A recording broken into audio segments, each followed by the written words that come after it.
Hello বন্ধুরা, তোমরা সবাই কেমন আছো? আশা করি ভালোই আছো। আমিও ভালো আছি। আমার তো জানো কোমরে খুব যন্ত্রণা হচ্ছিলো।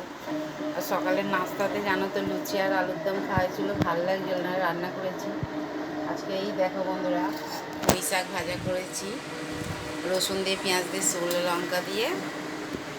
পুঁই শাক আলু দিয়ে ভাজা করেছি, দারুণ খেতে লাগে। আর এই দেখো বন্ধুরা, চিংড়ি মাছ দিয়ে পটল দিয়ে হচ্ছে লাল লাল ঝাল ঝাল কষা কষা পটল চিংড়ি।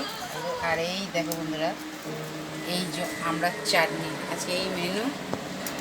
সত্যি কথা, দুটো লুচি লুচি খেলে না খেতে ইচ্ছে করে না। এনে দুপুরে এই শুয়েছিলাম, এই এখন উঠে ছেলে আমার একটু ভাত দিয়ে এই বসলাম।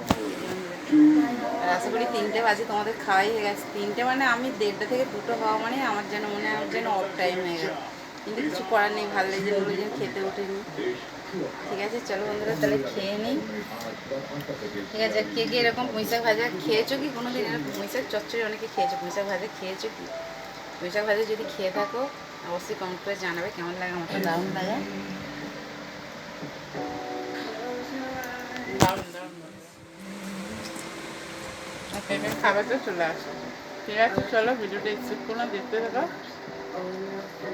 প্লিজ প্লিজ এইভাবেই আমার চ্যানেলটাকে সাপোর্ট করো বন্ধুরা, এইভাবেই ভালোবাসা দিও তোমাদের। চলো।